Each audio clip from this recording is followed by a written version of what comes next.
સંસારમાંથી પવિત્રતા જતી રહી છે, સંસારમાંથી દાન જતું રહ્યું છે, દયા વહી ગઈ લોકોને. દયા એ આપણો ગુણ છે. આપણને જો દયા નહીં આવે તો એ દયાના ગુણનું અપમાન કરી રહ્યા છો. યાદ રાખજો, તમારી અંદર રહેલી વસ્તુને તમે જે કંઈ તમને મળ્યું છે એને સદુપયોગ નહીં કરો અને કદાચ એના દ્વારા ઘણા લોકોને સરસ મજાનું ગાતા આવડતું હોય પણ એ ગાય જ નહીં તો તમારી અંદર રહેલી ગાવાની શક્તિનું તમે અપમાન કરી રહ્યા છો. તમને એવોર્ડ ન મળે તો કાંઈ નહીં. માણસને બોલવાની શક્તિ ભગવાને આપી છે. જો સારું ન બોલી શકે તો એ બોલવાની શક્તિનું તમે અપમાન કરી રહ્યા છો. હવે દાખલા તરીકે આકાશમાં ઉડતા પક્ષીઓને કેટલાય જોયા છે? બધાએ. કોણ નથી જોયા આ પક્ષીઓને? બધા લોકોએ આ પક્ષીને જોયા છે. પક્ષી આકાશમાં શું કામ ઉડે ખબર ને? આકાશને માપવા માટેથી. એ આકાશને માપી શકશે કોઈ દિવસ? પક્ષીઓને ખબર છે કે અમે આકાશને ક્યારેય મેળવી નથી શકવાના, આકાશને ક્યારેય માપી નથી શકવાના, છતાં પણ સતત ઉડ્યા કરે. કેમ? પક્ષીઓ કહે છે કે અમને ઉડવા માટે પાંખો આપી છે, છતાં પણ જો અમે ન ઉડીએ તો પાંખોનું અપમાન થાય. એટલા માટે તમારી અંદર રહેલી જે શક્તિઓ છે એને તમારે સદમાર્ગે વાપરવી પડશે. તમારી અંદર રહેલી જે તત્વ છે એનું તમારે સન્માન કરવું પડશે.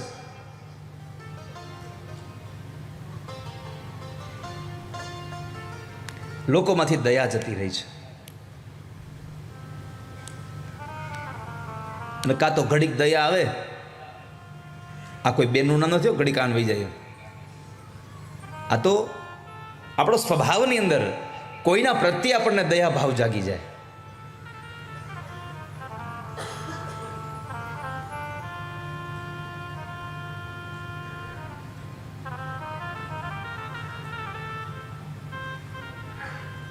દયા ભાવ થયો પણ જતો રહી છે દયા. અત્યારે લોકો પેટ ભરા થઈ ગયા છે. સમાજના લોકો ક્યારેક વિચારે છે ગમે એને મૂંડી નાખો પણ મૂડી લઈ આવો.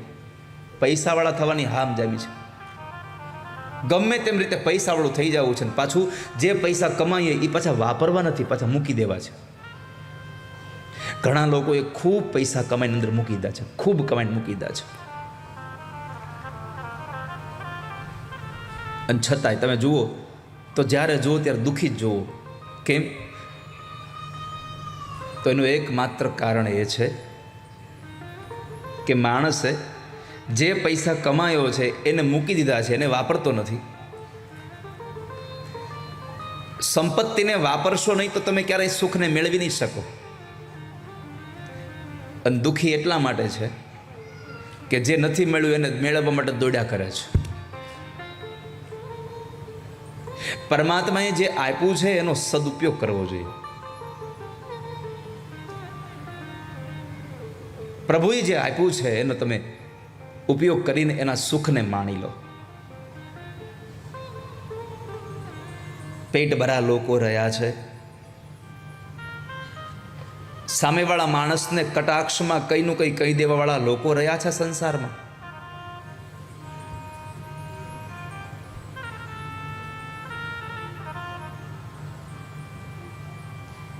સનત કુમારે પૂછ્યું, નારદ થયું છે શું? એ કહો ને. આ બધું આમ ફેરવા કરો છો આખું. સત્ય નથી રહ્યું, તપ નથી રહ્યું, દયા નથી રહી, દાન નથી રહ્યું, પવિત્રતા નથી રહી. થયું છે શું? એ કહો ને. જે થયું હોય તમને કહી દો.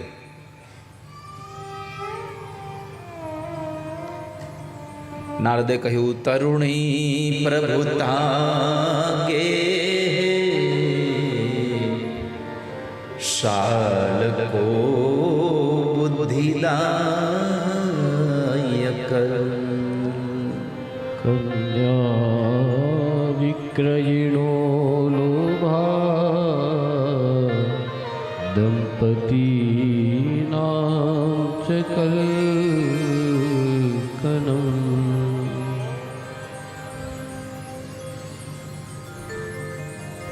નારદ કહે છે આ સંસારમાં ઘરે ઘરમાં ઝઘડા છે સંત કુમારો. ઘરે ઘરમાં પતિ અને પત્નીઓ ઝઘડા કરે છે. ઘરમાં સ્ત્રીઓના રાજ આવ્યા છે. પોતાની પત્નીઓ જેમ કે એમ પુરુષો કરવા લાગ્યા છે. અને કરવું જોઈએ. પુરુષની અપેક્ષા હોય કે મારું કયું મારી પત્ની કરે, તો પત્નીની પણ અપેક્ષા હોય કે મારું કયું મારો પુરુષ કરે.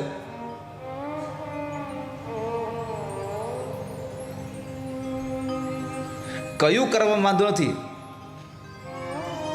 ડરીને ન રહેવું વાલા ભક્તજનો. ડરવું નહીં.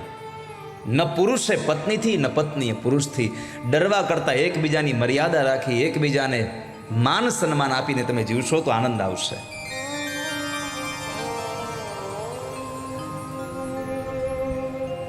એકવાર આમ 100 જેટલા કપલોનું સન્માન થતું હતું. બધાને બોલાવ્યા, દર્શન બધાને બોલાવ્યા, આમ બેહાડ્યા.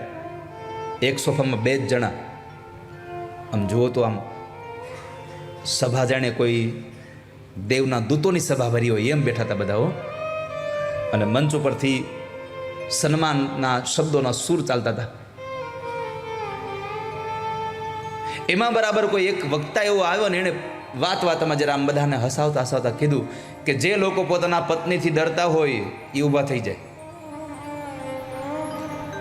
100 કપલ હતા, એમાંથી 99 પુરુષ ઊભા થઈ જાય, એક બેઠો રહ્યો. સૌથી પહેલા તાળીઓ વગડી. આ 99 માટે તમે તમારી સત્યતાને પકડી લીધી છે, તમે સત્ય બોલ્યા છો એટલે તમારું સ્વાગત છે. એટલે 99 ઉભા રહ્યા, એને કોઈ તાળી ન વગાડી. બીજા જેટલા બેઠા તેને તાળી વગાડી, કારણ કે એનું જેનું સન્માન થતું એ તાળી ન વગાડે પાછું. પણ જ્યારે એમ કહેવામાં આવ્યું કે તમે 99 લોકોએ સ્વીકાર્યું કે અમે અમારા પત્નીથી ડરીએ છીએ એટલે ઊભા થઈ ગયા, એમાં એક માણસ ઊભો થયો. એને કહ્યું કે હવે આના માટે એટલી તાળીઓ વગાડો, એના પત્નીથી ડરતો જ નથી. બધાએ ખૂબ તાળીઓ વગાડી. કીધું કે સાહેબ તમે ઉપર આવો. સાહેબ ઉપર આવ્યા. સાહેબનું આપણે સન્માન કરવું છે. બધા લોકોએ પોતાની હાર સ્વીકારી. આ માણસે કહ્યું કે પત્નીથી ડરતો નથી એટલે મારે તમારું સન્માન કરવું છે. આવા શબ્દોથી જ્યારે એ ઓલા એન્કરિંગ કરવાવાળા ભાઈ જ્યારે એને શણગારતા હતા ને, એને સન્માન કરતા હતા શબ્દથી, ત્યારે જે માણસ ઊભો નહોતો થયો પોતાની પત્નીથી, ડરતો નથી એવું કહેવા માટે, એણે કાનમાં જઈને કીધું કે ભાઈ તમે આટલું બધું કયોમાં, એ તો મારી ઘરવાળી કીધું તું ખબરદાર ઊભા થયા છો તો, એટલે હું બેઠો રહ્યો તો. એ કે તરુણી પ્રભુતા ગે હે શાલકો બુદ્ધિદાયક. સગા ભાઈને સગો ભાઈ પોતાનું કામ કરવું છે પૂછતો બંધ થઈ ગયો, છેક દૂર સુધી ફોન કરે છે. શાળાઓનો સમય આવ્યો છે.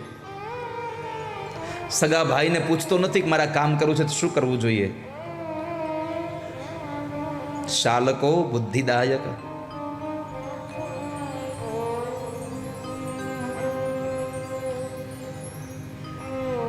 લોભી મા બાપ પોતાની દીકરીને વહેંચે છે. કન્યા વિક્રયણો લોભાત દંપતિ નામ ચ કલકનમ.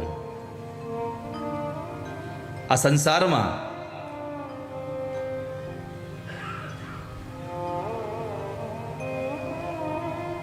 લોકો પોતાની દીકરીઓને વેચે છે.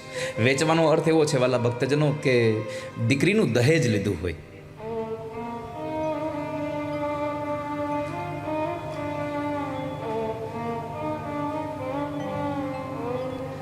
દીકરીના વેવિશાળના સમયે દીકરાના બાપ પાસેથી જ્યારે